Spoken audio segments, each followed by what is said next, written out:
नमस्कार दोस्तों, मैं हूं संजय कथुरिया, प्रोफेसर बड़ा बिजनेस प्राइवेट लिमिटेड। और आज जिस कोर्स के बारे में आपको बताने वाला हूं वो एक पाथ ब्रेकिंग कोर्स है। उसका नाम है फंड रेजिंग। जी हां, देखिए, कोई भी जब स्टार्टअप चालू होता है या कोई भी मिड साइज कंपनी भी हो जाती है, उसके लिए फंड रेजिंग बहुत इंपॉर्टेंट होती है। तो फंड रेजिंग जो होती है वो दो तरीके से हो सकती है। पहला, आप उधार ले सकते हैं। दूसरा, आप जो है कंपनी के शेयर्स बेच के शेयर्स के अगेंस्ट पैसे ले सकते हैं। तो आप कौन से तरीके से जाना चाहेंगे, ये आपको ध्यान रखना है। तो इस कोर्स में हमने बताया कि अगर आप शेयर्स बेच के पैसा रेज करना चाहते हैं तो किन किन चीजों का आपको ध्यान रखना है। उसके लिए आपको इन्वेस्टर्स के सामने पिच करना पड़ेगा। देखिए, उधारी में क्या होता है, उधारी तो बड़ी सिंपल है। आप गए, आपने प्रोजेक्शन दी, आपके पास कोई जमीन है, उस जमीन के वैल्यू के अगेंस्ट आपको लोन मिल जाएगा और आप धीरे धीरे उस लोन को चुका देंगे। पर जो निवेशक होता है, जो आपकी कंपनी में इक्विटी लेता है, वो आपके साथ पार्टिसिपेट करता है, आपके दुख सुख का साथी होता है।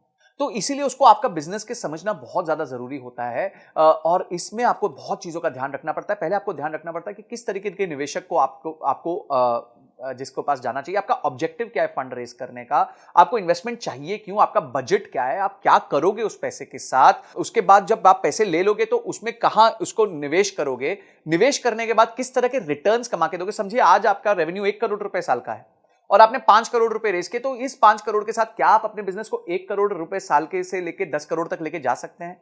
ये सारी चीजें आपको ध्यान रखनी पड़ेंगी, आपको अपने निवेशक को समझानी पड़ेगी, स्टोरी समझानी पड़ेगी कि क्यों आपका बिजनेस इतना अच्छा है, क्या क्या स्टेप्स होते हैं फंड रेजिंग में, बूटस्ट्रैपिंग क्या होती है, बिना फंड रेजिंग के कैसे बिजनेस चल सकता है, इन्वेस्टर्स को जब आप पिच करते हैं तो कैसे करते हैं, कैसे उसके फ्रेमवर्क्स भी दिए हैं हमने, स्टैंडर्ड पिच डेक्स भी दी हुई है कि कैसे पिच डेक बनानी चाहिए।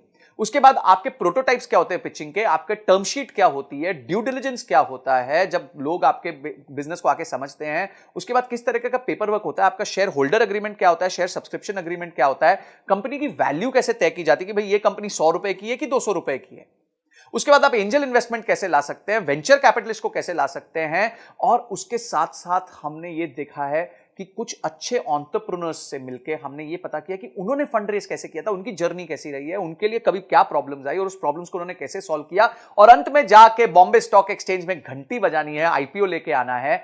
तो किस तरीके से आप अपने बिजनेस को बिल्ड कर सकते हैं, कि इन्वेस्टमेंट बैंकर कौन होता है, उसका रोल क्या होता है आपके बिजनेस में, और किस तरीके से आपको फंड लाके देता है।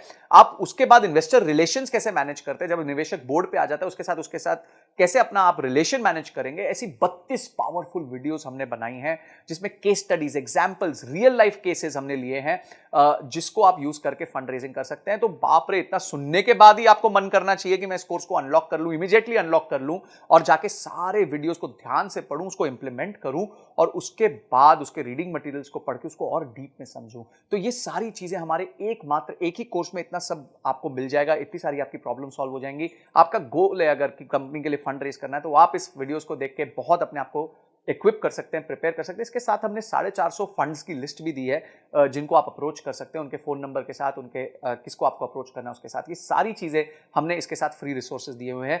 तो इमीडिएटली जो है एक्शन लीजिए, क्योंकि एक्शन के बिना कोई परिवर्तन नहीं आएगा, कोई चेंज नहीं आएगा। तो आपने इस वीडियो को देखा, आपने इस कोर्स को अनलॉक किया और आपने ये तय किया कि इस कोर्स को देखने के बाद मैं फंड रेज में और ताकतवर हो जाऊंगा। इन सब के लिए आपका बहुत बहुत धन्यवाद।